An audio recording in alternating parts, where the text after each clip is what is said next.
राम राम राम सर्वेभ्यः।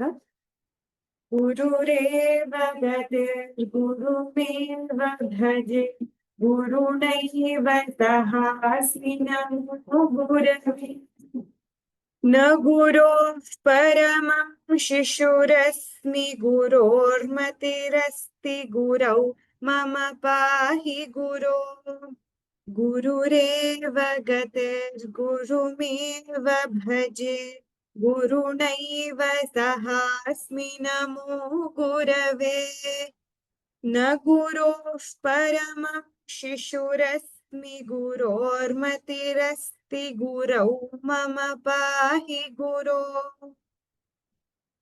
गुरुरेव गतिर्गुरुमेव भजे गुरुणैव सहास्मि नमो गुरवे न गुरोः परमं शिशुरस्मि गुरोर्मतिरस्ति गुरौ मम पाहि गुरो वसुदेवसुतं देवं कंसचाणूरमर्दनं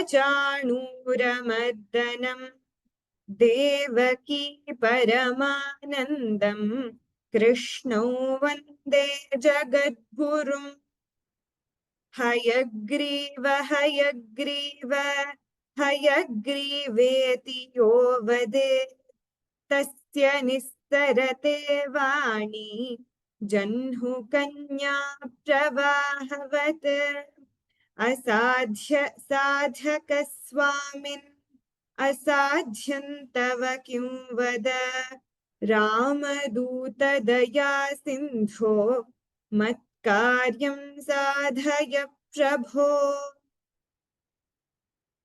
राम राम राम सर्वेभ्यः welcome to the course of Learn to Chant Vishnu Sahasranama. Sarvebhyah Swagatam and Pranamaha. This is the fourth class of Learn to Chant Vishnu Sahasranama. We have learned 10 shlokas of the Dhyana Shlokas until now. Let us go through it and revise it once before we learn the new set of shlokas today.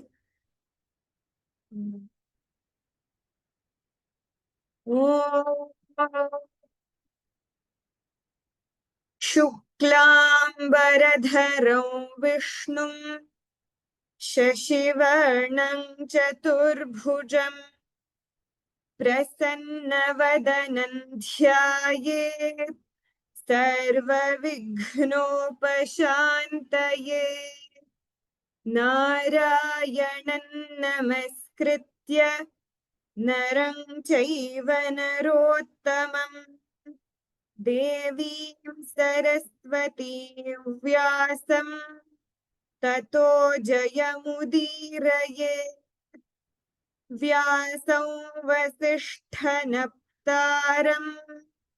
शक्तेः पौत्रमकल्मषम् पराशरात्मजं वन्दे शुकतातन्तपोनिधिम् व्यासाय विष्णुरूपाय व्यासरूपाय विष्णवे नमो वै ब्रह्मनिधये वासिष्ठाय नमो नमः अविकाराय शुद्धाय नित्याय परमात्मने सदैकरूपरूपाय विष्णवे सर्वजिष्णवे यस्य स्मरणमात्रेण जन्म संसारबन्धनात् विमुच्यते नमस्तस्मै विष्णवे प्रभविष्णवे ॐ नमो विष्णवे प्रभविष्णवे श्रीवैशम्पायन उवाच श्रुत्वा धर्मानशेषेण पावनानि च सर्वशः युधिष्ठिरः शान्तनवम् पुनरेवाभ्यभाषत। श्री युधिष्ठिर उवाच किमेकं दैवतल्लोके किं वाप्येकं परायणम् स्तुवन्तः कङ्कमर्चन्तः प्राप्नुयुर्मानवाः शुभम् को धर्मः सर्वधर्माणां भवतः परमो मतः किं जपन् मुच्यते जन्तुः जन्म संसारबन्धनात्।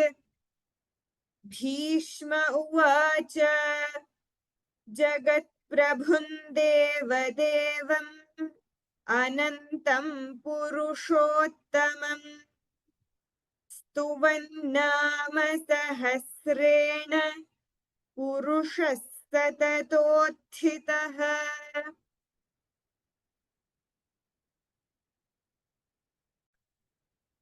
Ram Ram Ram. Dhriti, dhanyavadaha. We'll continue with 11th shloka, learning the 11th shloka. Abhirami. Dhriti, screen drishyate kila? आं महोदय Shruyate va? Clear? सम्यक् श्रूयते।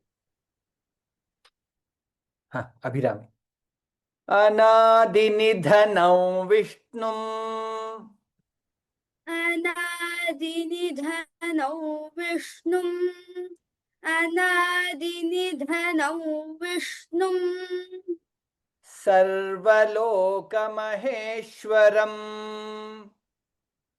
सर्वलोकमहेश्वरम् सर्वलोकमहेश्वरम् लोकाध्यक्षं स्तुवन्नित्यम् लोकाध्यक्षं स्तुवन्नित्यम् लोकाध्यक्षं स्तुवन्नित्यम् सर्वदुःखातिगो भवेत् सर्वदुःखातिगो भवेत् सर्वदुःखातिगो भवेत्.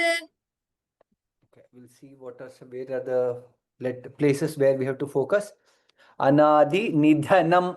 Dha is Mahaprana, hence you will see that green color highlighted in green color. Anadi Nidhanam. Anuswara followed by Vakara, hence it is Anadi Nidhanam Vishnum. That's how we chant. Anadi Nidhanam Vishnum Sarvaloka Maheshwaram. In the second line, Lokadhyaksham, Dha Mahaprana and Ya Dhya.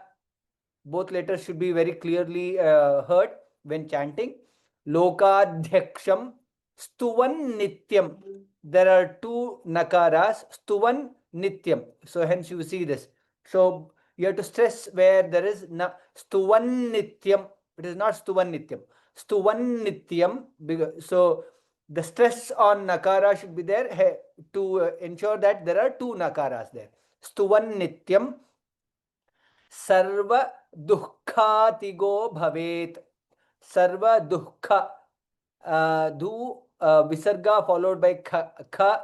Kha is Mahaprana. Dukkatigo. Many people, it is a general way of telling Dukkha. It is not Dukkha. Dukkha. After Du, Visarga is there and then we write Kha. That's how we write in most of the languages. So after Du, it is Visarga. So we have to tell that Visarga.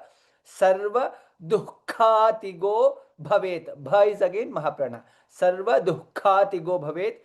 Because Anuswara followed by Kha, you see this sign, you don't see the Visarga. Right? Sarva Dukkatigo Bhavet. While I'm telling you some where to stress, etc., I am intentionally avoiding some of the grammatical terms so that everyone is able to understand. So some people might ask, sir, why are you not using the term Jihvamuliya, Upadmaniya, etc.? I don't want to confuse people who do not know the Sanskrit grammar or those terminologies. So anybody should be able to understand. So for people who understand Jihva Mulya, Upadmani, etc., you can understand what is this sign for. So you can understand and then keep it that way. Okay. It is Sarva Dukkhatigo Bhavet. We'll see once again. Abhirami. Anadinidhanau Vishnum Sarvalokamaheeshwaram. अनादिनिधनौ विष्णुं सर्वलोकमहेश्वरम् अनादिनिधनौ विष्णुं सर्वलोकमहेश्वरम् लोकाध्यक्षं स्तुवन्नित्यं सर्वदुःखातिगो भवेत्. लोकाध्यक्षं स्तुवन्नित्यं सर्वदुःखातिगो भवेत् लोकाध्यक्षं स्तुवन्नित्यं सर्वदुःखातिगो भवेत् अनादिनिधनौ विष्णुं सर्वलोकमहेश्वरम् लोकाध्यक्षं स्तुवन्नित्यं सर्वदुःखातिगो भवेत्. अनादिनिधनौ विष्णुं सर्वलोकमहेश्वरम् लोकाध्यक्षं स्तुवन्नित्यं सर्वदुःखातिगो भवेत् अनादिनिधनौ विष्णुं सर्वलोकमहेश्वरम् लोकाध्यक्षं स्तुवन्नित्यं सर्वदुःखातिगो भवेत्. Uttamam. Dhriti. Kshamyatam, I missed the 11th shloka. So if some people have raised hand or typed questions already, Kshamyatam, you can delete it. We'll learn the 11th shloka now. I guess while using the down arrow, I went to the 12th shloka. Kshamyatam, we'll learn the 11th and then go to the next one. Dhriti. तमेव चार्चयन्नित्यम् तमेव चार्चयन्नित्यम् तमेव चार्चयन्नित्यम् भक्त्या पुरुषमव्ययम् भक्त्या पुरुषमव्ययम् भक्त्या पुरुषमव्ययम् ध्यायन् स्तुवन्नमस्यंश्च ध्यायन् स्तुवन्नमस्यंश्च ध्यायन् स्तुवन्नमस्यंश्च यजमानस्तमेव च यजमानस्तमेव च यजमानस्तमेव च तमेव च अर्चयन् नित्यं चार्चयन् च is dirgha charchayan nityam, like the way I told in the last shloka. Na is there are two nakaras there. Charchayan nityam, tya, ta and ya should be very clearly heard. Nityam bhaktya, bha is mahaprana, k, ta, ya, three letters are there. All three letters we have to give equal importance. Bhaktya, all three letters we have to chant. Purushamavvyayam, again it is Purushamavya, va and ya. Purusham, it is not Purushamavvyayam. Half va and ya, both again equal importance for both the letters. Purushamavvyayam. In the second line, Dhyayan, dha is Mahaprana, Dhyayan, Stuvan, Namasyamscha. Kshamita, I said it as Namasyamscha, Namasyamscha. Yajamanastamevacha, sta, Yajamanastamevacha, sa and ta, sta, Yajamanastamevacha. तमेव चार्चयन् नित्यं भक्त्या पुरुषमव्ययम् तमेव चार्चयन् नित्यं भक्त्या पुरुषमव्ययम् तमेव चार्चयन् नित्यं भक्त्या पुरुषमव्ययम् ध्यायन् स्तुवन्नमस्यंश्च यजमानस्तमेव च ध्यायन् स्तुवन्नमस्यंश्च यजमानस्तमेव च ध्यायन् स्तुवन्नमस्यंश्च यजमानस्तमेव च तमेव चार्चयन् नित्यं भक्त्या पुरुषमव्ययम् ध्यायन् स्तुवन्नमस्यंश्च यजमानस्तमेव च तमेव चार्चयन् नित्यं भक्त्या पुरुषमव्ययम् ध्यायन् स्तुवन्नमस्यंश्च यजमानस्तमेव च तमेव चार्चयन् नित्यं भक्त्या पुरुषमव्ययम् ध्यायन् स्तुवन्नमस्यंश्च यजमानस्तमेव च धन्यवादः Abhirami can you chant the shloka once again anadinidhanam Yes, sir. अनादिनिधनौ विष्णुं सर्वलोकमहेश्वरम् लोकाध्यक्षं स्तुवन्नित्यं सर्वदुःखातिगो भवेत्. we'll go to the next shloka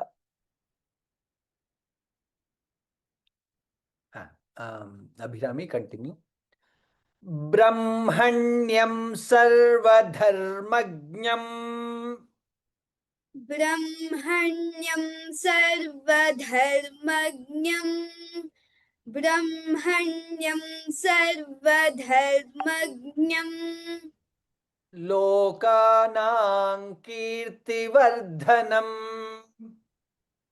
लोकानां कीर्तिवर्धनम् लोकानां कीर्तिवर्धनम् लोकनाथं महद्भूतम् लोकनाथं महद्भूतम् लोकनाथं महद्भूतम् सर्वभूतभवोद्भवम् सर्वभूतभवोद्भवम् सर्वभूतभवोद्भवम् ब्रह्मण्यम brahma I guess we said this in the last class. There are people who are saying is brahmanyam. We have learned from our teachers as brahmanyam. Usually in South India it is brahmanyam. That's how we chant. So please we'll follow the same brahmanyam. So every letter is a samyukta akshara. It is combination of two letters. Ba and ra, bra, h, ma, hma, n and ya, nya. Brahmanyam sarva dharmajnam. Dha is mahaprana. Dharmajnam, jna it is dharmajnam. Lokanam, na is dirgha. Anuswara followed by kakara. Hence the last letter of kavarga, which is ka, kha, ga, gha, nga will come. Lokanang kirti vardhanam. Dha is mahaprana. Lokanang kirti vardhanam. Dha mahaprana. In the second line, Lokanatham, tha mahaprana. Then Anuswara followed by makara. Lokanatham mahadbhutam. The bha is mahaprana. Mahadbhutam. Bhu is dirgha. Mahadbhutam. Sarva bhuta bhavodbhavam. There are three bhakaras, all three are Mahaprana. Bhuta, Bhava, Bhavodbhavam. Sarva Bhuta Bhavodbhavam. Please ensure you pronounce all the Mahaprana letters correctly when chanting the shloka. Brahmanyam sarvadharmajnam lokanam kirtivardhanam. ब्रह्मण्यं सर्वधर्मज्ञं लोकानां कीर्तिवर्धनम् ब्रह्मण्यं सर्वधर्मज्ञं लोकानां कीर्तिवर्धनम् लोकनाथं महद्भूतं सर्वभूतभवोद्भवम्.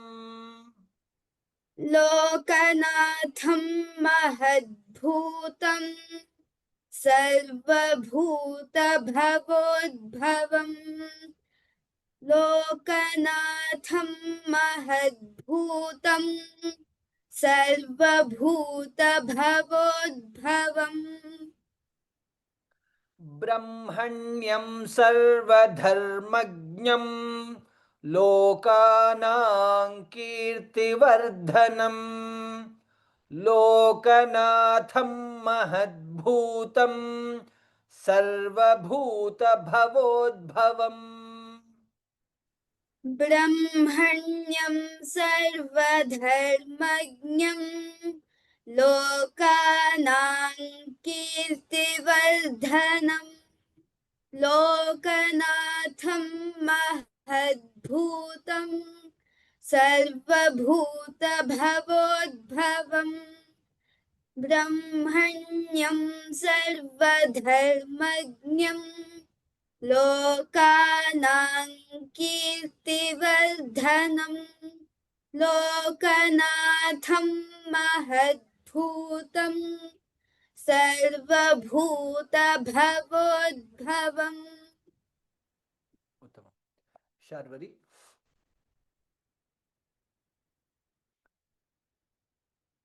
Sharvari.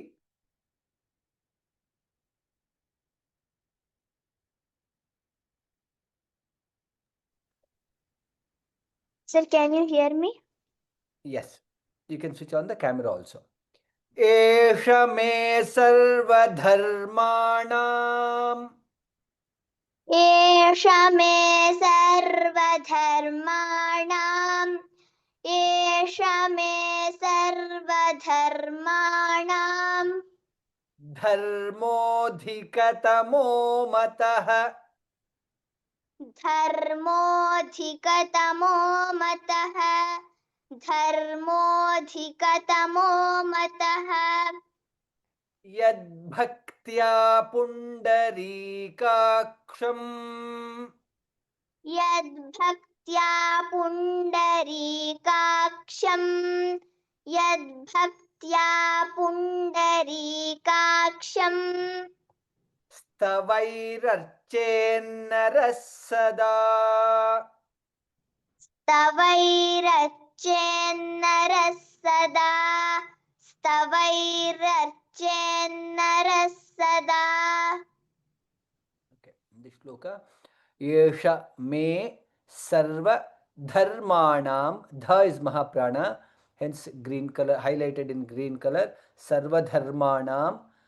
Dharmodhikatamo matah. Dha is Mahaprana, Dhi is also Mahaprana. Now, some people might ask, what is this symbol which we didn't talk about? For now, know it as a sandhi which is occurring there. Need not have to get into grammatical peculiarity. And also, some people also ask the question, sir, should we split it as dharmo adhikatamo matah? While splitting, we can split, but while chanting together, please chant it as dharmodhikatamo matah. Do not split there. Okay, dharmodhigatamo matah. Okay, both the dha are Mahaprana. In the second line, yad bhaktya, again bha is Mahaprana. Yad bhaktya, d, bha, k, ta, ya, all letters should be heard very clearly. Yad bhaktya. bhaktya. That's how we need to chant. What happens is when we are chanting little faster, we tend to swallow any one of the letter or one or two letters. So that's why the suggestion is when we are learning, we'll try to chant as slow as possible. If we are already used to chanting it faster, try unlearning it. Try for some days, try chanting it slowly so that we chant each and every letter very clearly so that we get the right pronunciation. यद्भक्त्या पुंडरीकाक्षं री is दीर्घ पुंडरीकाक्षं स्तवैरर्चेन्नरः सदा. Please note this word s and the sta vai ra archennara rakara che. There are two nakaras there. N stavairarchennara archen narah sada. So there are two nakaras there. Stavairarchen narasada. Again, naraha sada, narasada. There are two sakaras there. You have to stress in at this place also. At here, na you have to stress because there are two nakaras. At sa also you have to stress because again there are two sakaras. Stavairarchen narasada. Da is dirgha. It is not sada. Sada dirgha. We'll keep all these letters in mind while chanting this shloka. Esha me sarvadharmanam dharmodhikatamo matah. Esha me sarvadharmanam dharmodhikatamo matah. Esha me sarvadharmanam dharmodhikatamo matah. One more thing what we also need to keep in mind is when we are saying sarva dharmanam dharmodhikatamo matah, wherever rakara is there, it should not be too elongated. At the same time, it should not be too small also. Sarva dharmanam. We should not say sarva dharmanam. It doesn't sound very. It is only half letter, so we have to pronounce only half. येष मे सर्वधर्माणां धर्मोऽधिकतमो मतः. एष मे सर्वधर्माणां धर्मोऽधिकतमो मतः. एष मे सर्वधर्माणां धर्मोऽधिकतमो मतः. यद्भक्त्या पुण्डरीकाक्षं स्तवैरर्चेन्नरः सदा. यद्भक्त्या पुण्डरीकाक्षं स्तवैरर्चेन्नरः सदा. यद्भक्त्या पुण्डरीकाक्षं स्तवैरर्चेन्नरः सदा. येष मे सर्वधर्माणां धर्मोऽधिकतमो मतः. यद्भक्त्या पुण्डरीकाक्षं स्तवैरर्चेन्नरः सदा. एष मे सर्वधर्माणां धर्मोऽधिकतमो मतः. यद्भक्त्या पुण्डरीकाक्षं स्तवैरर्चेन्नरः सदा. एष मे सर्वधर्माणां धर्मोऽधिकतमो मतः. यद्भक्त्या पुण्डरीकाक्षं स्तवैरर्चेन्नरः सदा. धृति. परमयो महत्तेजः परमयो महत्तेजः परमयो महत्तेजः परमयो महत्तेजः mahattapah. परमय्यो महत्तपः परमय्यो महत्तपः Paramayyo mahadbrahma. परमय्यो महद्ब्रह्म परमय्यो महद्ब्रह्म Paramayyah parayanam. परमय्यः परायणम् परमय्यः परायणम्. We generally use this shloka wherever we are giving the example for Anuswara followed by Yakara, because in every pada you have this Paramayyo Mahattejaha, Paramayyo Mahattapah, Paramayyo Mahadbrahma, Paramayyah Parayinam. In all the padas, Anuswara followed by Yakara. Hence you will hear we chant it as Paramayyo Mahattejaha. Some people ask this question, sir, can we chant as Paramamyo Mahattejaha, Paramamyo Mahattapaha, Paramamyo Mahadbrahma, Paramamyah Parayinam? Can we chant? I will take you back to the class where Sandhya taught us the grammatical peculiarities or tips for pronunciation. If you chant Paramamyo Mahattejaha, it is correct. It is not that it is wrong. But when in the pronunciation tips, the right way of pronunciation is chanting it as Paramayyo Mahattejaha, Paramayyo Mahattapaha. Hence, that's how we recommend too. So we'll see each of the letters. So we saw that Anuswara followed by Yakara, Paramayyo Mahattejaha. Here note, there are two takaras, Mahat Tejaha, Mahattejaha. So you have to stress there, Mahattejaha, Paramam Yo Mahattapaha. Again here, Mahat Tapaha, Mahattapaha. There are two takaras, stress there. Now there could be some people asking, sir, here Visarga followed by Pakara, why there is no this sign, it is not there, sir? The reason I told this again in the last class, because we are splitting here pada by pada. Paramamyo Mahattejaha, Paramamyo Mahattapaha, Paramayyo Mahattapaha. If we are chanting one line together, Paramayyo Mahattejah, Paramayyo Mahattapaha. So we can, if we chant together one line together, then Mahattejah, Paramayyo Mahattapaha. That's how we chant. But for now, don't get confused. We are chanting by pada by pada. Paramayyo Mahattejaha, Paramayyo Mahattapaha. That's how we chant. In second line, Paramayyo Mahadbrahma. Look at this letter. The Ba Ra H Ma. So there are 1, 2, 3, 4, 5 letters are there. Mahadbrahma. All 5 letters we have to chant correctly. Mahadbrahma. Paramayyo Mahadbrahma. Paramam Yaha Parayanam, Paramayah Parayanam. Ya followed, Visarga followed by Pakara. Hence you see this sign. Yaf Parayanam. Pakara Fa comes there. Paramayah Parayanam. That's how we chant. Paramayyo Mahattejaha, Paramayyo Mahattapaha.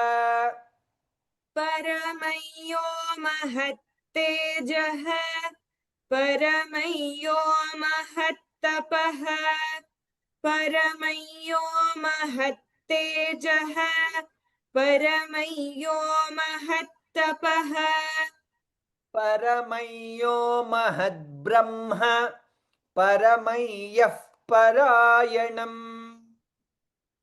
परमय्यो महद्ब्रह्म परमय्यः परायणम् परमय्यो महद्ब्रह्म परमय्यः परायणम् Paramayyo Mahattejaha, Paramayyo Mahattapaha, Paramayyo Mahadbrahma, Paramayyah Parayanam.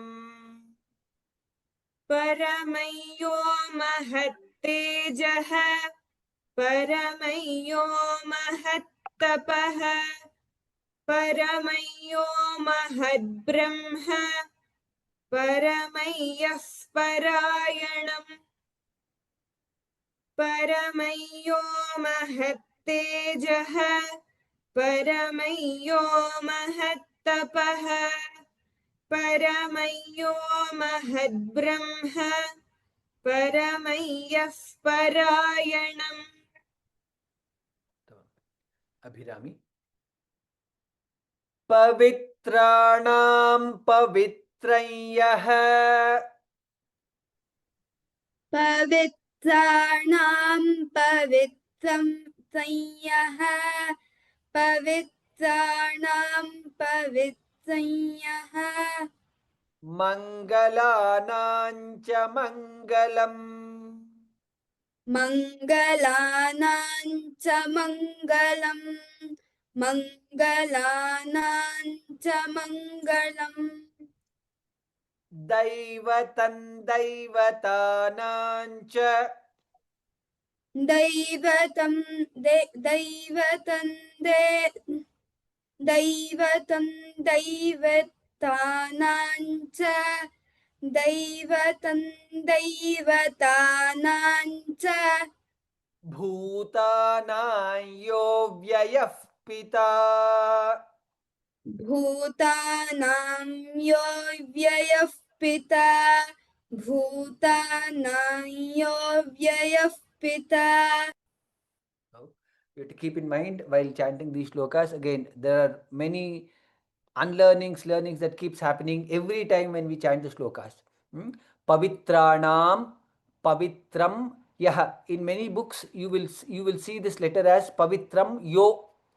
Since we again, while if we chant the full line, we chant it as pavitranam pavitrayo mangalanam cha mangalam, which is perfectly okay. Since we are splitting pada, yo, if we have we are splitting there as yah. Pavitranam pavitrayo becomes yah. Pavitranam pavitrayn yah mangalanam cha mangalam. Sir, is it wrong if I say pavitranam pavitrayo mangalanam cha mangalam? No, it is not wrong. It is correct. But if you are splitting at pada, please split it as pavitranam pavitranyah mangalanancha mangalam. If you are telling the full line, pavitranam pavitranyo mangalanancha mangalam, which is correct. That is what you will find in most of the book, which is correct.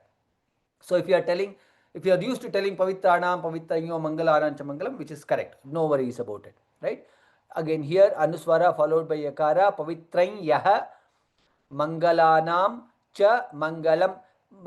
Again here there are some people say it as mangala, some people also chant as mangala. Usually in Sanskrita there is make it as mangala, mangalanam cha mangalam, not la.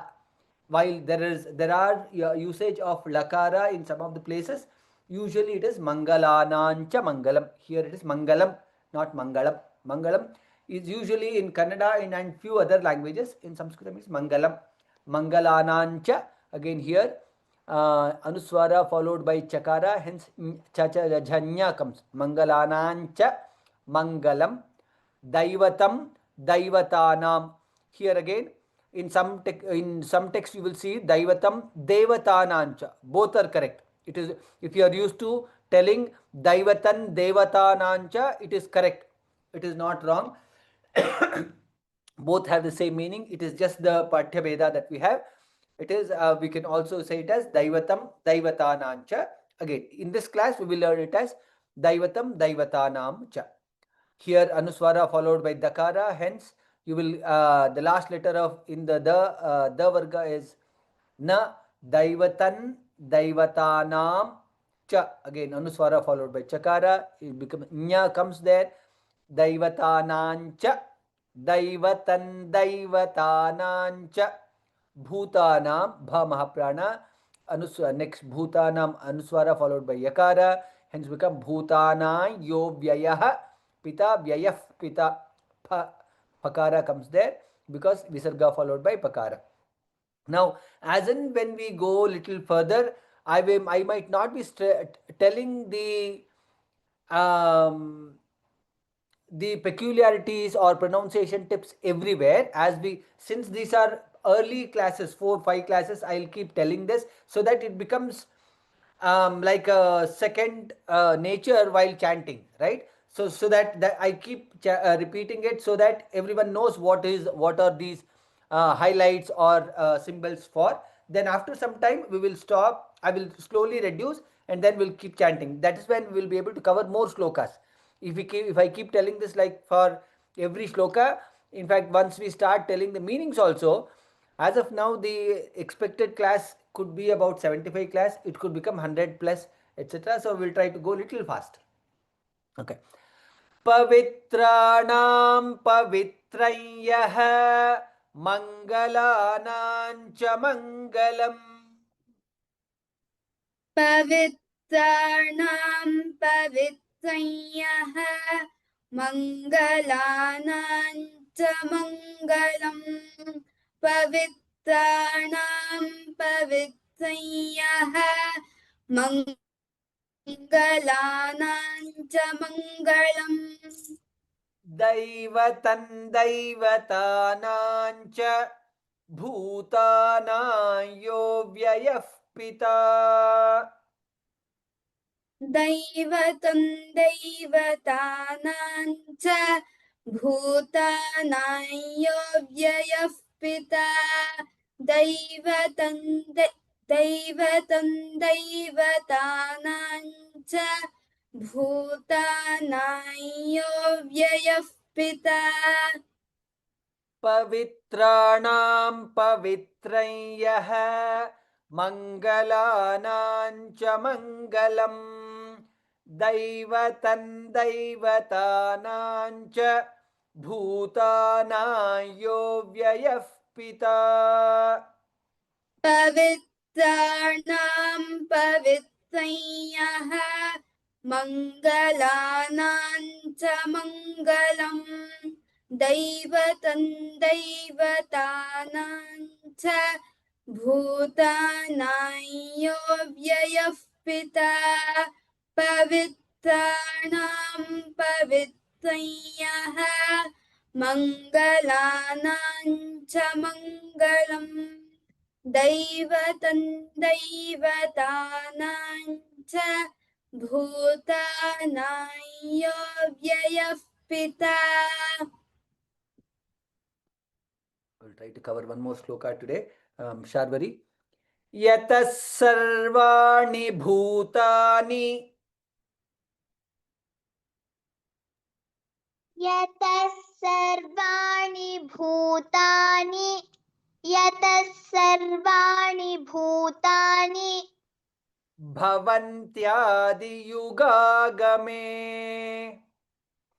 भवन्त्यादियुगागमे भवन्त्यादियुगागमे यस्मिंश्च प्रलयं यान्ति.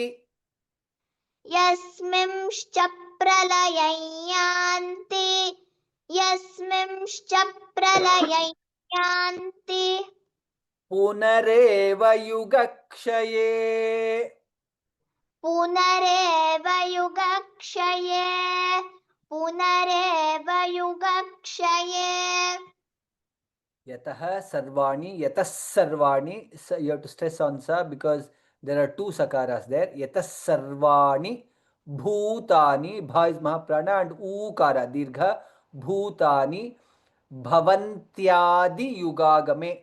Bha is mahaprana. Here na ta ya.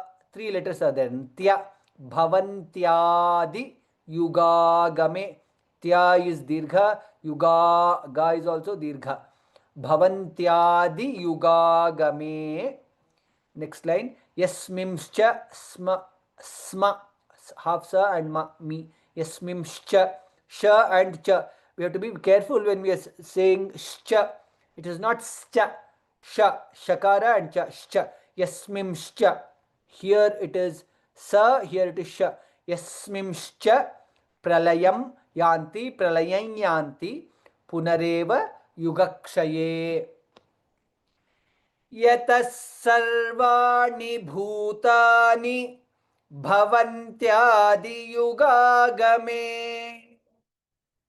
यतः सर्वाणि भूतानि भवन्त्यादियुगागमे यतः सर्वाणि भूतानि भवन्त्यादियुगागमे यस्मिंश्च प्रलयं यान्ति पुनरेव युगक्षये यस्मिंश्च प्रलयं यान्ति पुनरेव युगक्षये यस्मिंश्च प्रलयं यान्ति पुनरेव युगक्षये यतः सर्वाणि भूतानि भवन्त्यादियुगागमे यस्मिंश्च प्रलयं यान्ति पुनरेव युगक्षये यतः सर्वाणि भूतानि भवन्त्यादियुगागमे यस्मिंश्च प्रलयं यान्ति पुनरेव युगक्षये यतः सर्वाणि भूतानि भवन्त्यादियुगागमे यस्मिंश्च प्रलयं यान्ति पुनरेव युगक्षये. Now we'll see all the shlokas that we learnt today. Dhriti, you'll be able to chant.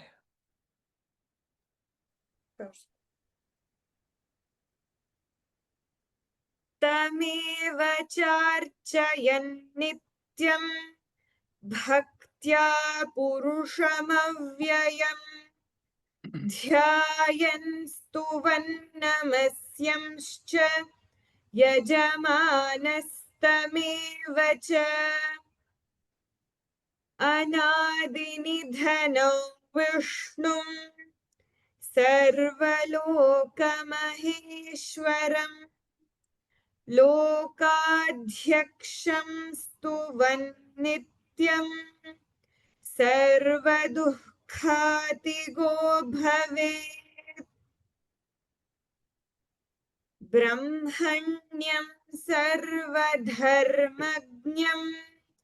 लोकानां कीर्तिवर्धनम् लोकनाथं महद्भूतम् सर्वभूतभवोद्भवम्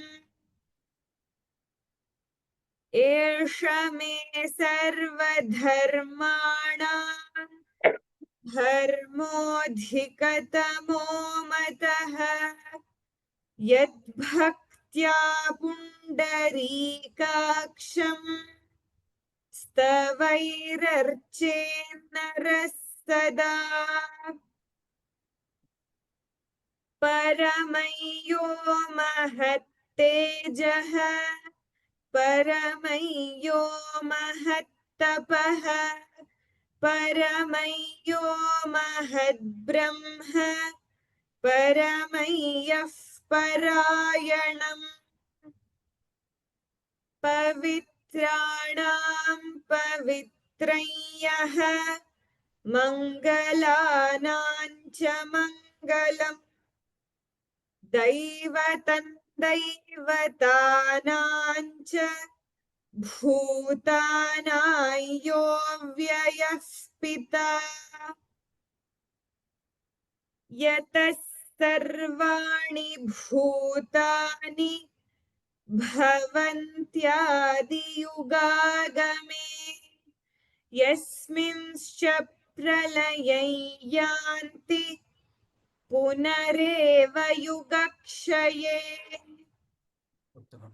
In the next class, we will learn from the next shloka.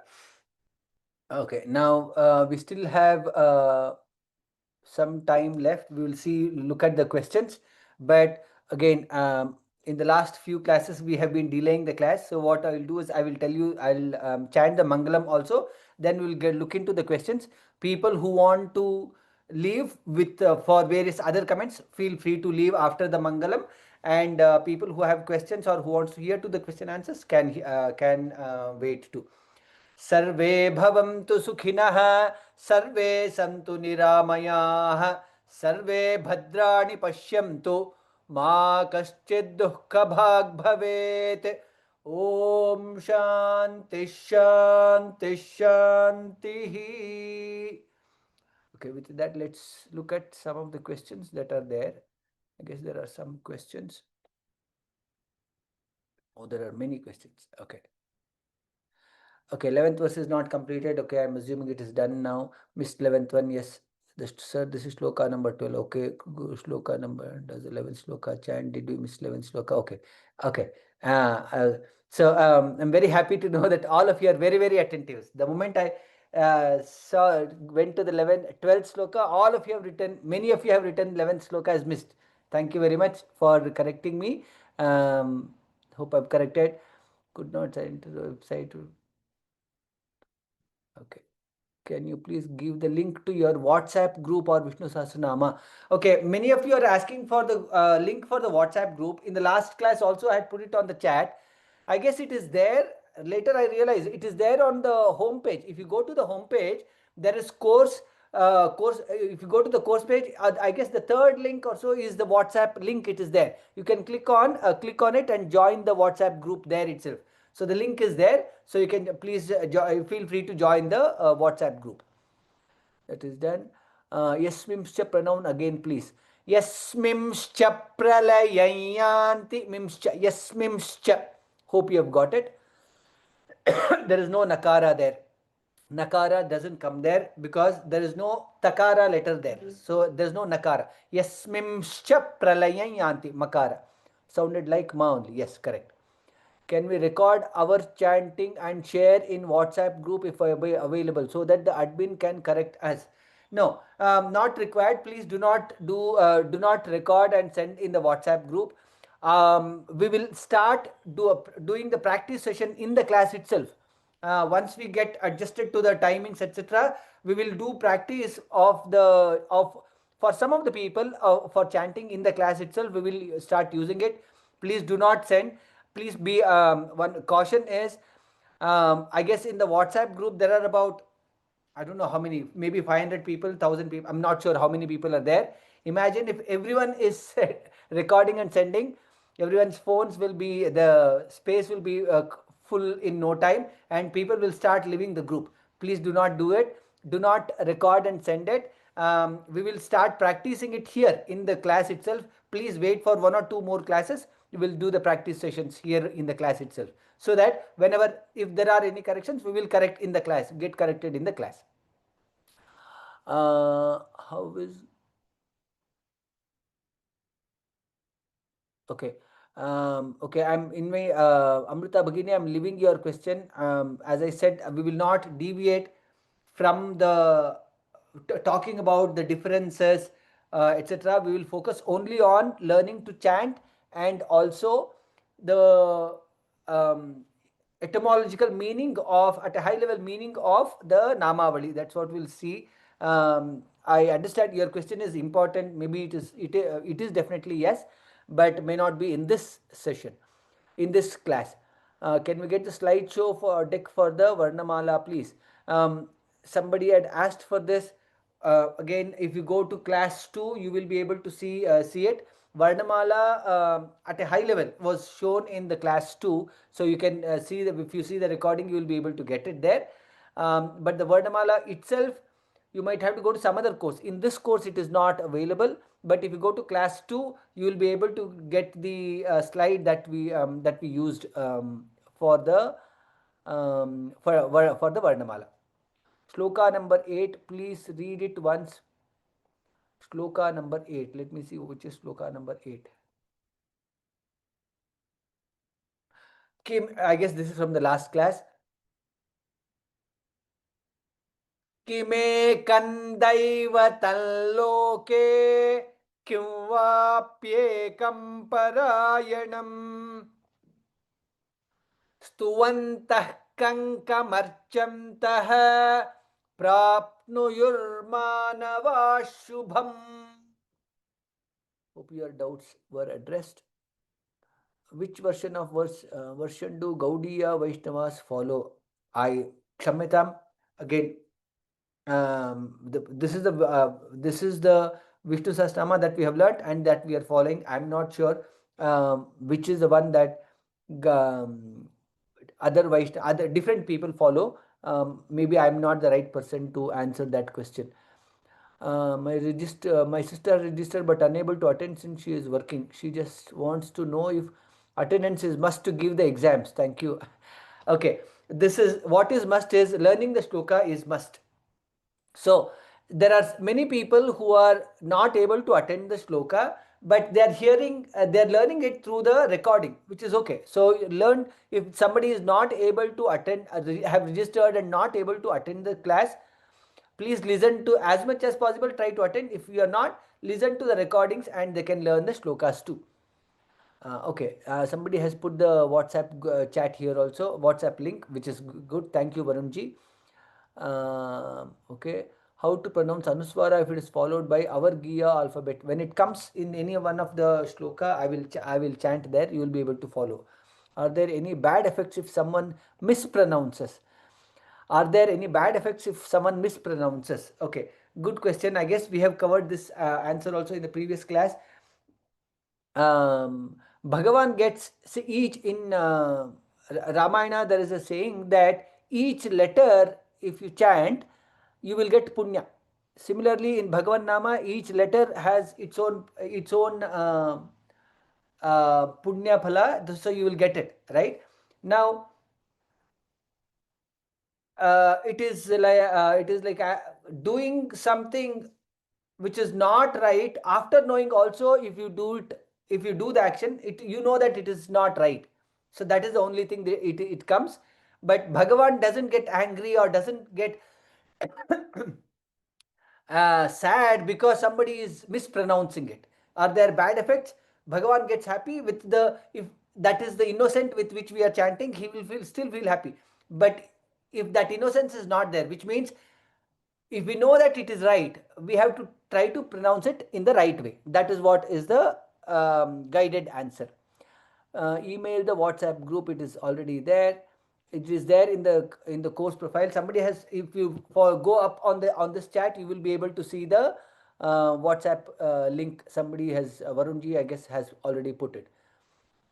Can you please send the links to download the previous classes? It is there on the home page, or you have to log on to register to Digital Sanskrit. It is also there on YouTube. You should be able to find it in any of the places. Okay, 16th shloka, second and fourth quarter. 16th shloka. Let's go to 16th shloka. पवित्राणां पवित्रं यः मङ्गलानां च मङ्गलं दैवतं दैवतानां च भूतानां यो व्ययः पिता. Hope your question got answered. What group answer the tab? Okay. Can we have separate class, extra class for students to pronounce? We can be on extra class fees. No.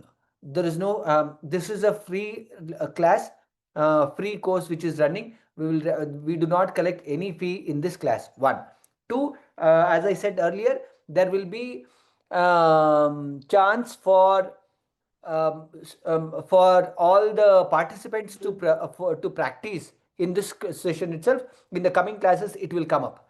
So that is what it is.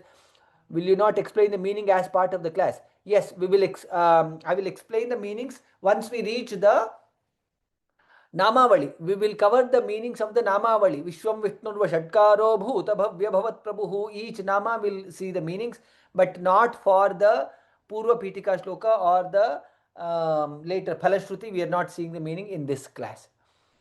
Is class continuation? Is this Vishnu Sahasranama class? Yes, this is a Vishnu Sahasranama class. I'm not sure what the question was though. Requesting recording to be shared in email. I am not sure if the recording email will come to it. If you go to the course page, home page, you will be able to see the recording there. Otherwise, as I said, also on YouTube. Please chant Shloka 16. I just did that. Should be okay. Mula Rupam, initial shlokas are different. Okay, in some Vishnu Sahasranama, I guess they say Mula Rupam, initial shlokas are different. There could be possibilities. There are some shlokas, it could be different depending on the Pathabheda, but starting from, let's say, 8th shloka, which we said Sri Yudhishthira Uvacha. Those are the normal questions that Vishnu Yudhishthira asked. That from there it will be same. But the first few shlokas could be different. It is okay for to chant those shlokas also. Exam will be only in the meanings of the Vishnu Sahasranama or anything else also. At this point of time, please do not worry about exam. Worry about, not even worry. I don't say worry is in my personal opinion is slightly negative sounding word. Please think about or focus on learning the Vishnu Sahasranama. Learn to chant Vishnu Sahasranama without any mistakes, with the right pronunciation. So focus on that. Forget about exams. For exams will be, I'm not sure, maybe 6 months, 8 months down the lane. We will see when it comes there. But till that, for your focus now should be on how do I chant the shloka that I'm learning today in this class. Just only focus on that. We'll come there. When it reaches there. How long the recordings will be available? Recordings are available till the end of the course. Afterwards also it will be available. Yes, till the end of the course for sure it will be available. We cannot see others' questions and comments. Oh, okay. You will not be able to see others' comments, is it? Okay, that maybe that was my this one. Maybe I have to put the WhatsApp group. Maybe that is one question that came. Okay, I will put that once again. I had put the WhatsApp group link in chat. I will put it again so that everyone will be able to see it. Where is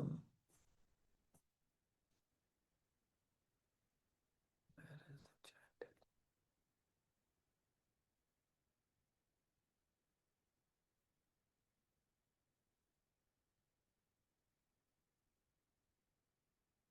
Can somebody put the link of this in the chat of the, or maybe I can only put it.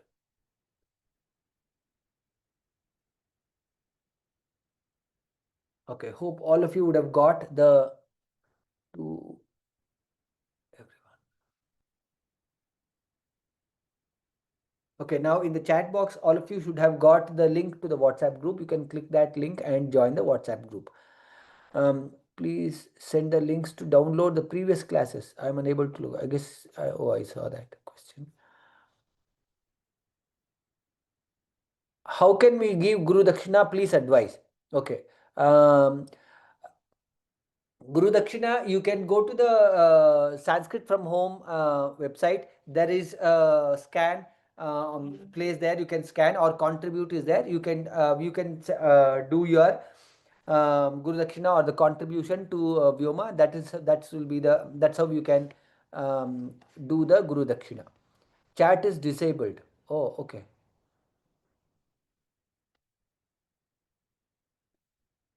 But I guess I thought you should be able to see the chat. You might not be able to send message, but you should be able to see the chat. That's what I thought though. Okay. Otherwise, let me see if I can share my screen.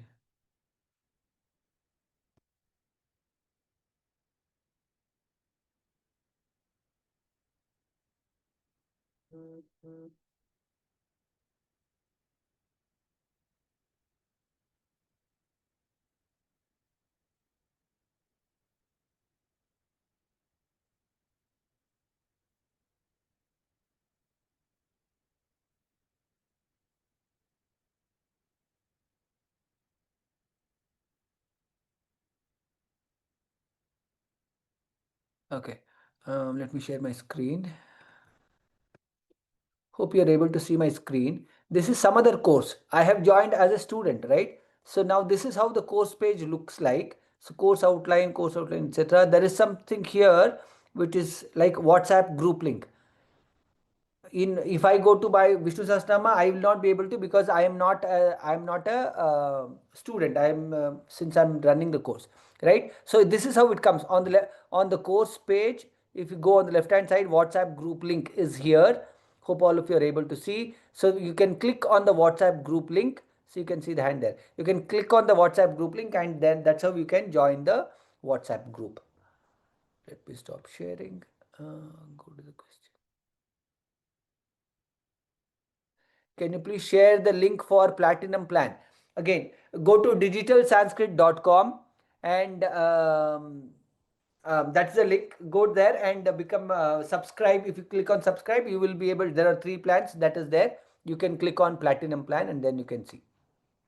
Okay, I guess with that we have covered all the questions. I understand many of you are interested in practicing. That's a very happy. I'm very happy to know. Maybe just give us maybe 1 or 2 more classes. Once we get little customized to the way of the class is running, we will start the practicing in the class also. We will have about last 10-15 minutes keeping it for practicing the shloka, or some classes for only for practice. Till then, I request your patience. We will definitely do it. Once again, thank you all for joining today's class. We will meet in next Monday class. Dhanyavadaha. Ram Ram Ram.